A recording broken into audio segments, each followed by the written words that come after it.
Welcome, in front of me I have Panasonic TV, and today I'll show you how you can check for the firmware update. You have to click menu on your remote control. Next you have to navigate with arrows and find the setup.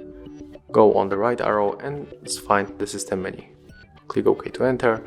When you are here we can find the system update below, so click on it.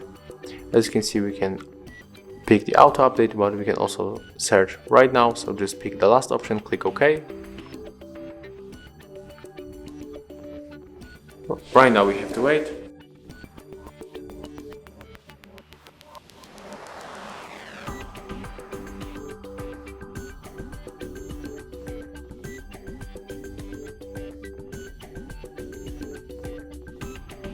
Okay, and as you can see, after a few moments our current software version is up to date.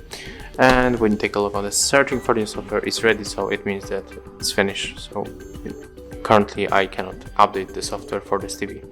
So you can just simply go back, and that's it. If you find this video helpful, remember to like, comment and subscribe to our channel.